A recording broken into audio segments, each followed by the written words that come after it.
Welcome to the Dan Casper Show podcast, your chance to catch the full show anytime, anywhere. If you missed it live on the radio, no worries. We've got you covered with all the sports talk, opinions, interviews, and conversations from the show. From the Packers to the Brewers to the biggest stories in sports and around Wisconsin, it's all right here. This is the Dan Casper Show podcast. All right, here we go. Third quarter kicks off right now. Thanks for hanging out with us, peeps, and making us a part of your start here on this Tuesday morning of July 21st. Whether you are tuning in on the radio dials, you got a couple of those, 105.1 FM, 790 AM, or hitting us up online at sportstalk1051.com. Got the video stream that's also up and rolling on YouTube. The app, download it, take it on the go, and, of course, the the smart devices couldn't spit that out, like Amazon and such. So, however you're tuning in, we appreciate it. Got that Shoe Doctor's bullpen line up and rolling.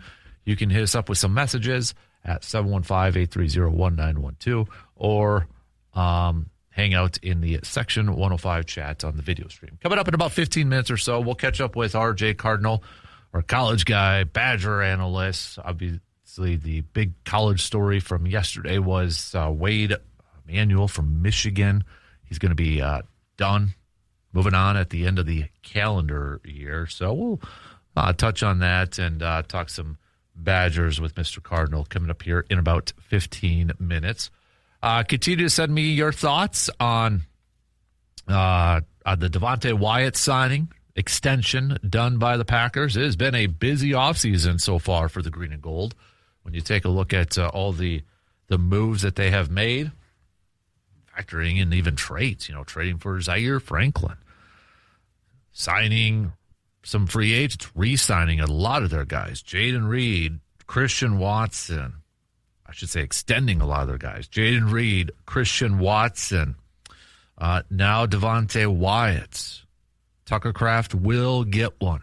I'm very confident in saying that Tucker Kraft is going to get a contract extension. I'll just be curious to see if it's going to be before the season begins or during the season. It's a risk either way. If you're the player, do you want the security? Like Tucker Kraft's going to be paid. I still think if they get the deal done, like if it's today that it gets announced, I wouldn't be surprised if it's like a top 5, top 3 tight end deal. But the risk is if they don't sign him now and he goes and balls out this year, he might be the highest paid tight end, so the price goes up. If Tucker doesn't take the deal now and he bets on himself, if he gets hurt, he might miss out on some money. So it's balancing. Which way do you go? Right? Which way do you go? But I would think that they're talking. They probably have been talking for a while. And still very, very, very confident it is going to get done. Brewers, last night, picking up the win against Freddie Peralta and the New York Mets. 8-3. Cooper Pratt picking up his first career home run. Dude was solid at the plate, 3 for 4. He's been really solid at the plate as of late. Joey Ortiz with another home run, too. Andrew Vaughn picked up a dinger. Jacob Mizrowski, 4 innings, giving up 4 hits. Why 4 innings? Well, Pat Murphy kind of alluded to the possibility before the game that we might see some shorter outings for Jacob Mizrowski. Pat Murphy kind of said, I think we have to build him back up and make sure we do it in a mindful way. That was his comments before the game yesterday, and well, we saw Mizrowski only go 4 innings. Did part of it factor in how the Brewers, what the score of the game was, where they were at, kind of maybe in control, maybe. But Pat Murphy also said, too, that we would have, this was after the game, quote, we would have probably let him go forward if his delivery and his legs felt great. He didn't throw a commanded heater past the second inning. He was kind of coming off his legs and getting stuck and trying to get out of it. Concerning. Now, is concerning maybe a little bit of a dramatization, over-exaggeration? Possibly. But nobody likes to hear the manager use that word concerning. For what it's worth, Mizorowski kind of compared it to spring training, kind of just working his way back up, kind of getting back into that rhythm. Mizorowski said after the game, I felt like I wasn't in my legs as well as I should have been. I felt halfway decent, good enough. He said, I feel like I was right in the spot I need to be to get ready for the second half of the season. So something to maybe kind of keep an eye on. I guess, I don't know. Like even Murphy said too before the game, quote, it's a big discussion. It's a big topic. There's been all sorts of concern, planning discussions, sidebar discussions about biomechanics, strength testing, all of that.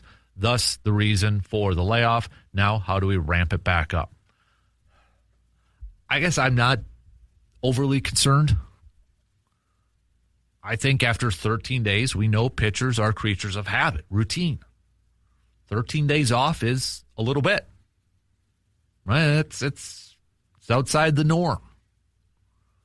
Let's see how Mizorowski looks in his next turn, in his next start. But I think this is something that you're going to see going forward for not only Miz, but maybe a couple other starters. Or a few starters. Or a few of these pitchers.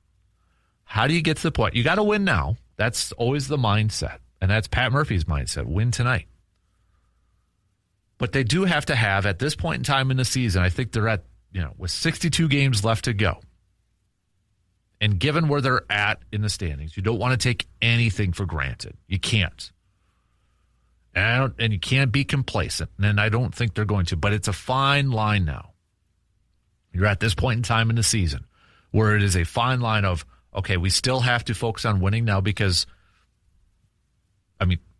we're not going to go to the postseason if we don't take care of business right now in these final 62 games. But you do have to have an eye on towards October. So that's that fine line, that balancing act. How do you keep your guys fresh, not overdo it, make sure that they're going to be as prepared as possible, as fresh as possible for that October run, but also take care of business now and win these games? That's what they got to figure out. That's the balancing act in this thing. Because you don't want to get too complacent. You don't want to overthink it. And then all of a sudden you get in this rut, in this little bit of a potential losing streak. That's the worst thing that could happen. This is what the Brewers have to figure out. You have to figure out a way to still win now, get Mizorowski, get a lot of those guys to work in, but make sure that they're as fresh as humanly possible for October. Because you need them. You need the Miz. You need Kyle Harrison when he comes back. You need those guys pitching at the level that they have been pitching at this year when you get to the postseason. And a big part of that is going to be, are they going to be fresh? Or are they going to be fatigued? They're fatigued. Brewers are in trouble. And I think they're set up with some of these moves, with some of the pitchers that they have, whether they're bullpen or starter guys, where they could be a little bit flexible. You saw, like last night, Lance McCullers Jr. coming out of the pen and throwing 3 innings. You got guys that are sitting in your pen that can give you multiple innings if need be. You have some versatility within this pitching staff. But it's definitely going to be kind of interesting to see how they game plan this for the next 62. And I think the more they win, and maybe that bigger that gap gets, whether it's division or first place seeding, whatever it may be, how it influences some of these decisions. Because, you don't want to give maybe them too much rest, because then maybe you look at last night, it's like, okay, 13 days off for the Miz, he was maybe a little bit off, at least according to them. You don't want them off in a postseason game. You want them dialed into that postseason game. You want them ready to go.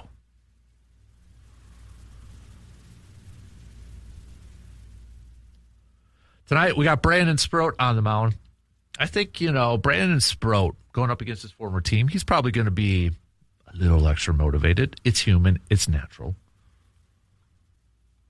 They could downplay it.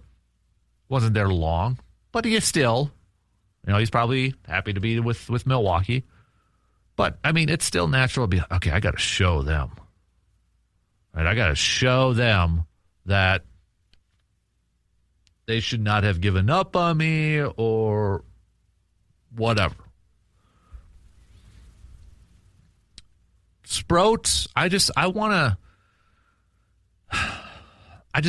to see now the consistency thing, because I think, in my opinion, when you look at all the starters that have double-digit starts for the Brewers this year, I think it's safe to say he might be the most inconsistent.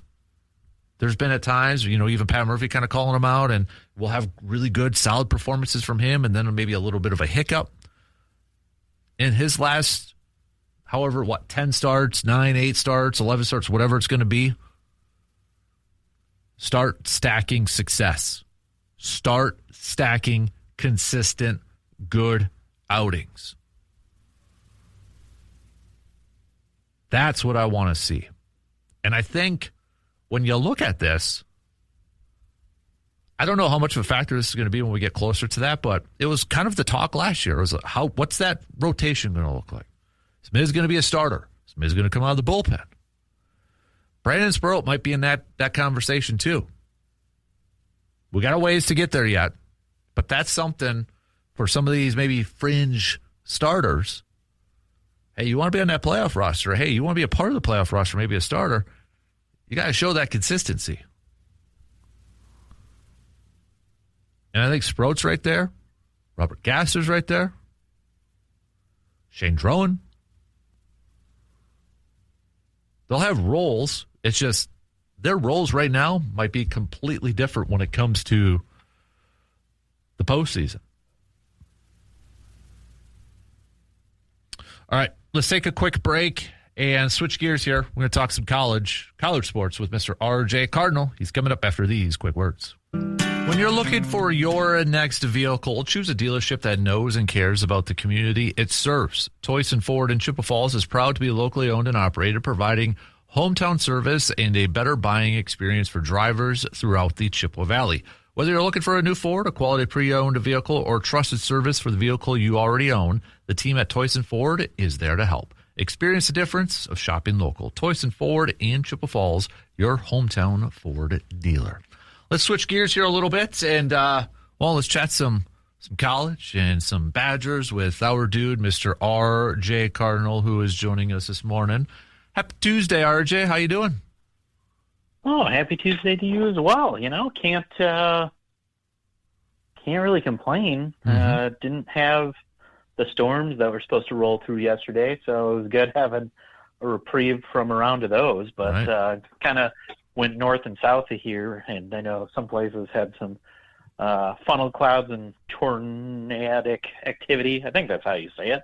But I got to miss me, so I can't really complain. Right. Yeah, no doubt. So, hey, I know not a lot is really going on as we get amped up for Badgers and such, but definitely a big college story yesterday, and it affects the Big Ten, is Michigan's athletic director, Ward Manuel, is stepping down at the end of the calendar year. I mean, this has been, RJ, just kind of would you say like a really weird year for Michigan? Obviously the change with their football coach, and then basketball. I mean, Dusty leaves, and so they got a new basketball coach, and they're defending champs, and now, the athletic director is leaving at the end of the calendar year. I mean, this just seems like it's even, I guess, going back to the Harbaugh year for Michigan too, kind of a weird finish to that. I mean, what's going on with Michigan right now? Well, part of this came about because I think it was proven that both the president of Michigan and the athletic director tried to sweep the Connor Stallion things under the rug. Mm-hmm. Yeah. And then, that snowballed into what it became, and then that whole staff ended up under a whole bunch of show causes and other criminal activity that you go down the list and start reeling things off, and you're wondering, oh, this happened over, different stops and all that. Nope. All these things happened in 4 to 5 years at Michigan. So, he got, it was something where I think he got the ultimatum to resign or be fired, and took the resignation route rather than being fired. So I think it's trying to wrap it up and put a bow on the package that was the Connor Stallions scandal and the whole former Michigan staff. And we're just moving forward. Yeah, no doubt. So I wanted to get your thoughts. I know Luke Fickell the other day kind of shared his thoughts on the 5-for-5 rule that would give athletes 5 years of eligibility, and that. What are your thoughts on the 5-for-5 rule? It's really something that is hard. I thought it would be hard to implement because you have to kind of go on a sport-by-sport basis. I get in some sports, like football and basketball, it's pretty self-explanatory, and I can see it getting applied there. Really takes out the foreign players who, graduated high school or the equivalent of high school at whatever sport academy they went to, and played professional basketball for a few years, and now have, they're 23 and are going to be freshmen, things like that. I understand that kind of thing, eliminating that. But if you go into Olympic sports, and I think we've talked about this before, but even some hockey, there are players who are good enough to maybe get drafted in the NHL, play 1 to 2 years of college hockey, and then go start their pro career. There are also kids who have to go the route of major juniors in Canada, the USHL, that I think you can play in there until you're 19 or 20. And then you have to develop to be able to play collegiate hockey. And there's players like that, and you tend to get older freshmen. So like there you have an issue, but you can't pick and choose your sports. Other Olympic sports, like you can, if you're good enough, it's not like you can go pro. Mm-hmm. You're going to end up using Olympic red shirts. So really, if you hit it right, you could end up having 2 Olympics in your collegiate career and take 2 Olympic red shirts. But by then, that's 6 years of eligibility. So you're already done. And granted, you can go, if you're good enough, you can usually go to your regional training center or the Olympic training center for said sport. But it's a rule that I understand is to kind of temper everything that's happened since COVID, and now with some of the red shirt rules and all that. But I think there was a better way to do this rather than put a strict 5 years after you graduate or 5 years after you turn 19 or whatever it was. But I understand the logic behind it, but it's actually another rule that'll end up hurting college athletics more than it helps. Mm-hmm. Yeah. Hey, I got to get your thoughts too. Missouri football coach Eli Drinkwitz kind of took a shot at Big Ten, saying part of the reason the Big Ten has won the last 3 national titles is, quote, when you don't play a non-conference A4 game, makes things a little bit easier. What are your thoughts on that comment from Missouri's head coach? I believe people started pulling up Missouri's schedule from the past few years, and I think they only have 1 game against non-conference power school. So I think it's somebody who's trying to toe the party line and still say the SEC is the best. When there were how many, I think it was like 6 SEC schools had a winning conference record last year. And I mean, that's not good. And you know what? I know Wisconsin's like contributed to being a bad conference team lately, but it's not good when less than half of your schools are only have winning records in conference play. And now you look at it, and yeah, sure, you beat yourself up week in, week out, and you can't play good games in the college football playoff.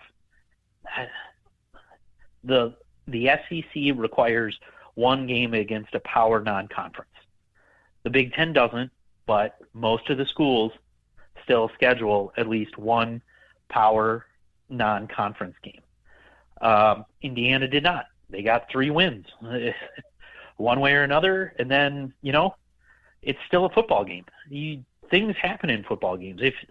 If you're not exerting effort in a game, you're probably going to lose. So it really doesn't make sense year in, year out, having your second to last game of the year be against FCS schools rather than even a FBS school. So the SEC can have their off week near the end of their schedule. That's fine. You get a bye and then essentially a game bye late in your season. You adopted the 9-game conference schedule because everybody else was saying 8 games against just yourself, and you're scheduling cupcakes. Now you made a rule to also add a non-conference game against a power school. I think that's you. You did that. Mm-hmm. So you shot yourself in the foot when you made a rule change, and now you're complaining about it. But I think we really know the real value here is the Big Ten started getting good when you could start paying players over the table. And we've talked about it before. Conference to conference, school to school, the Big Ten has a lot more wealthy alumni than most every other conference out there. So these alumni can now start paying players. We've seen what can happen at a school like Indiana that has a vast amount of wealthy alumni in all over certain industries. And they've shown their power of putting in a right coach, a coach who's not pulling in a lot of 5-stars, but he's getting guys paid to fit his system, and it's working.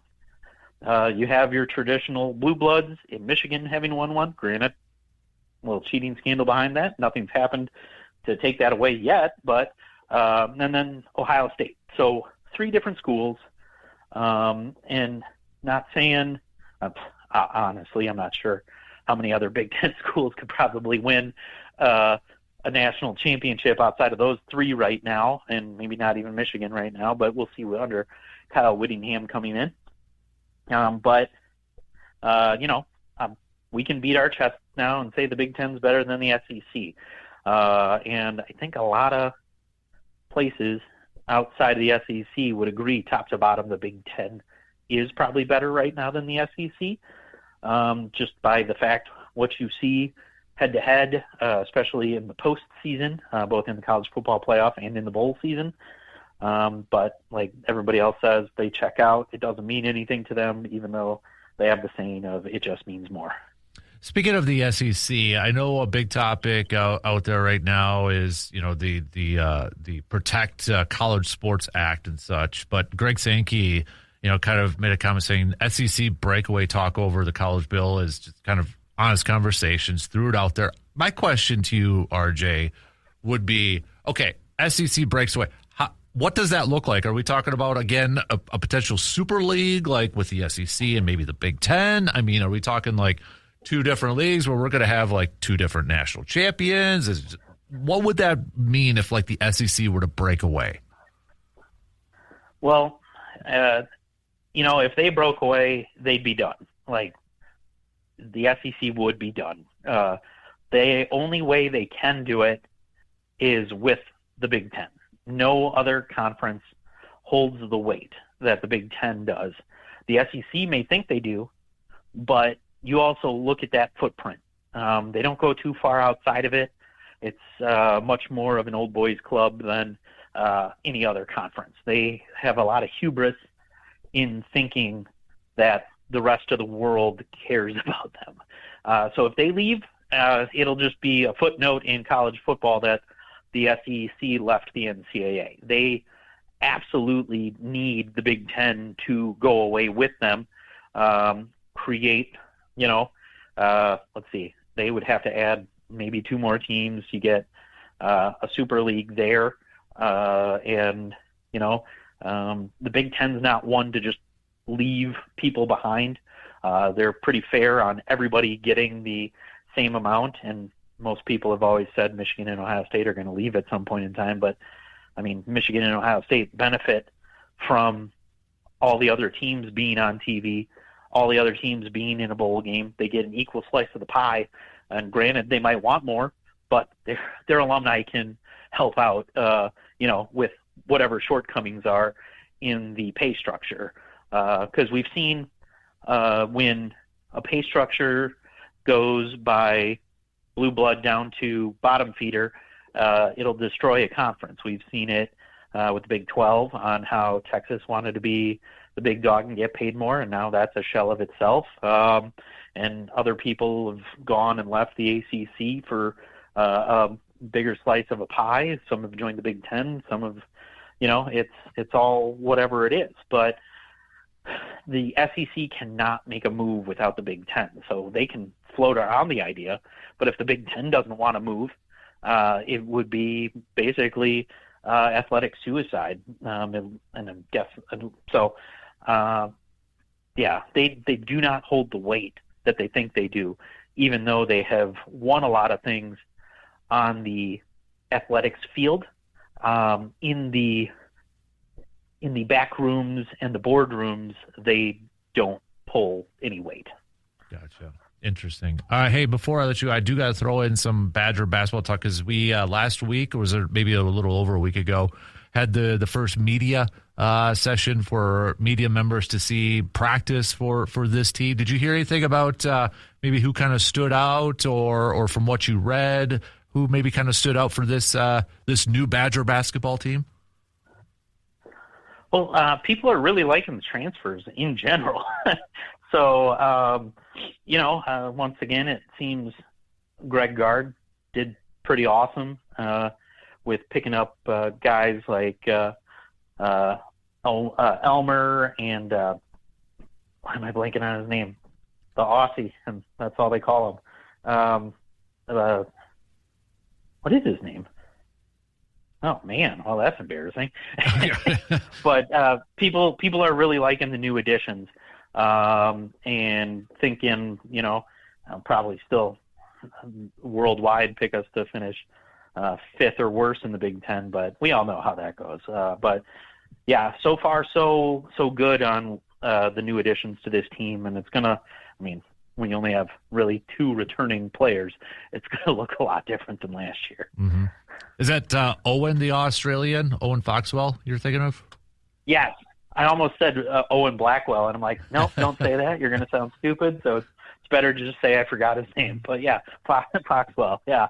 But yeah, so at least first look, people are liking what they see, and like what Wisconsin did in the off season to help replenish everything that either graduated, left, and we're still waiting to see what happens with Braden Carrington, since he joined that lawsuit to get another year of eligibility. So probably, we'll see what happens with that. But he might be another addition for the last roster spot here if all goes well. Mm-hmm. Do we know when Badger football camp officially begins, fall camp? It will begin August 6th. August 6th? Okay. So August 6th. We got a couple weeks yet before they get rolling with that. So, all right. Good stuff. Yeah, we got Packers reporting on the 26th. And then next Wednesday, yeah. Or next Wednesday is their first practice. Yeah, yep. Right, it's report on the 26th, and then yeah, we'll go on 29th or 28th. Yep. Yeah. So a couple weeks later, then the Badgers start their camp to prepare for Notre Dame. Right. So You're going to that game, right? Are you going? Oh yeah, yep. I'll be there. Had my tickets come through finally, so that was cool. Nice.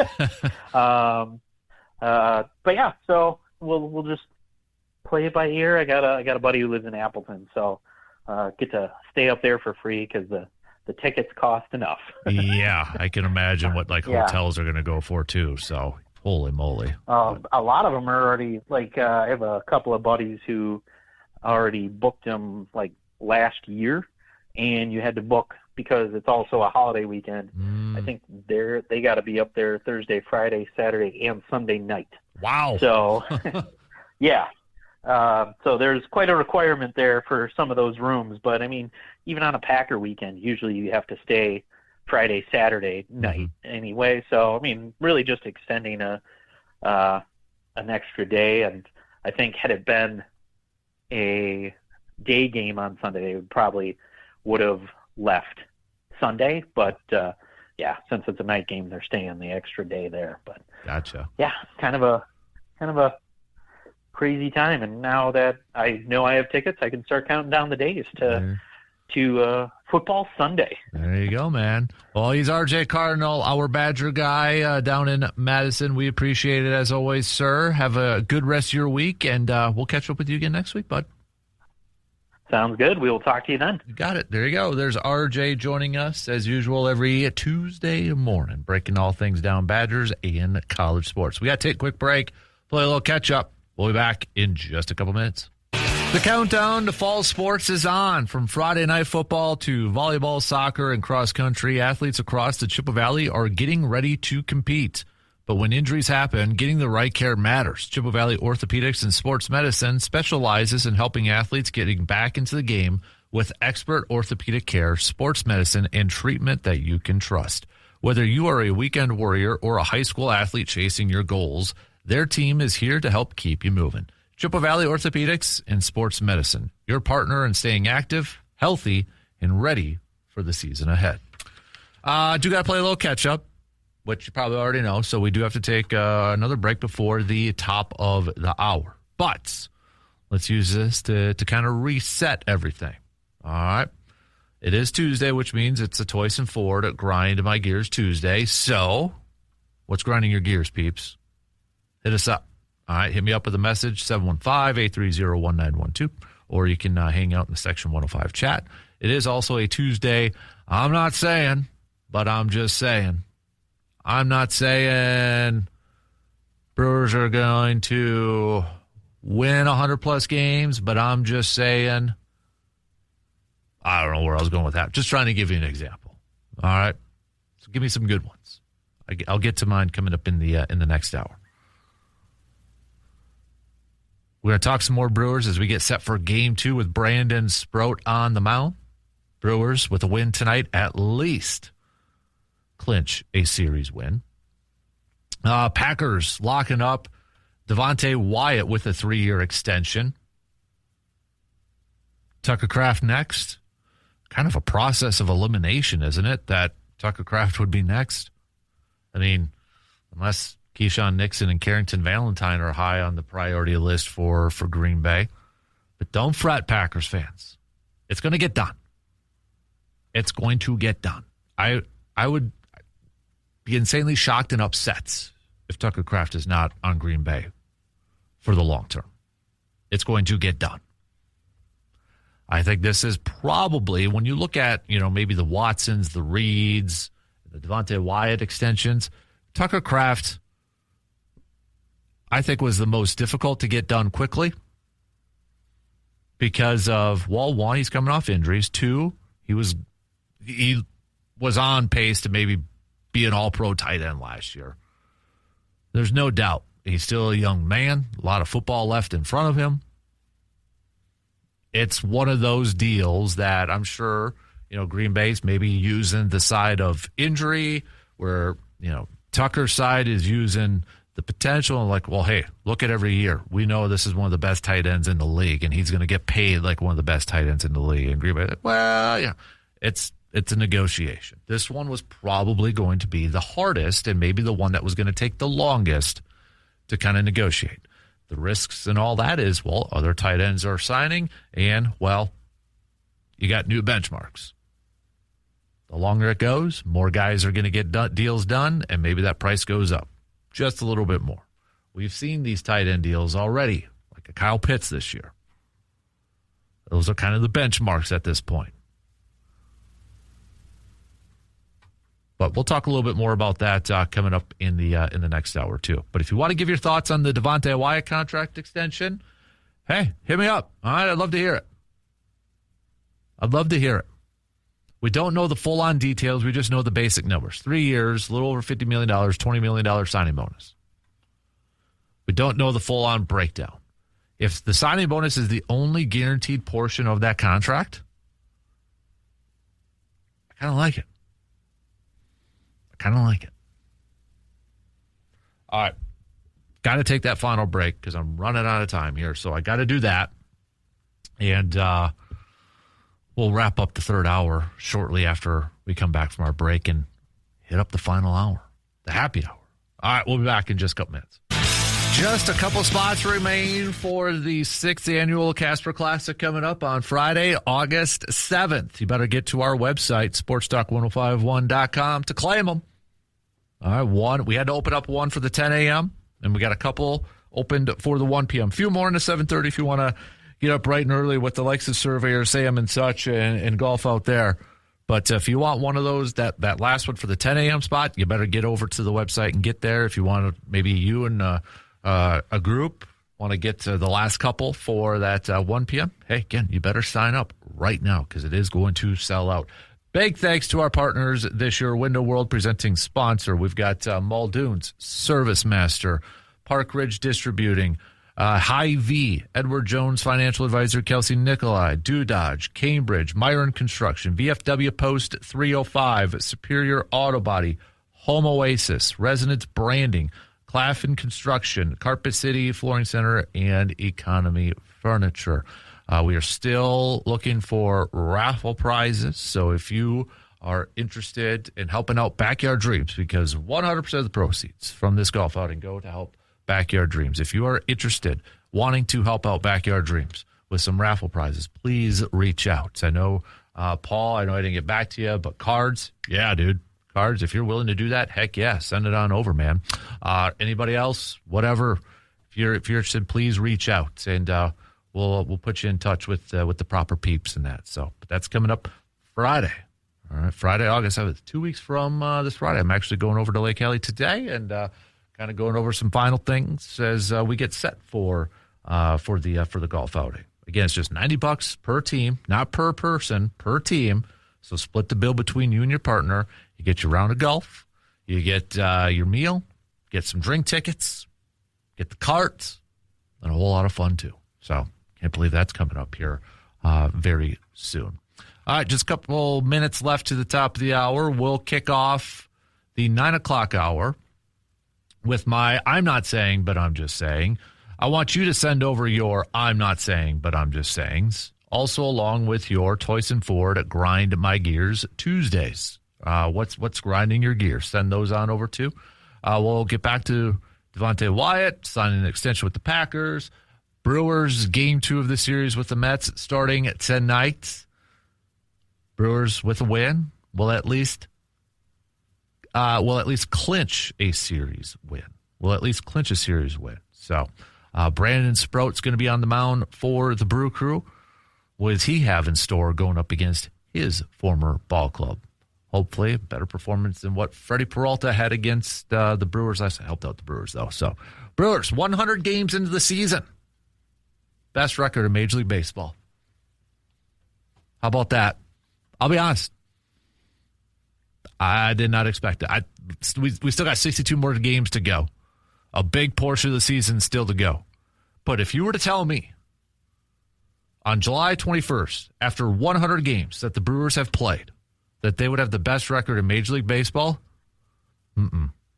no. Playoff contending? Yep. I would believe that. But best record in Major League Baseball? Mm-mm. Pat Murphy, Matt Arnold, getting the job done again. Fantastic. All right, shot clock is going to cut me off here, so we'll have some news updates, and then kick off the happy hour version, the final hour, the final quarter of this Tuesday program. We'll be right back in just a couple short minutes.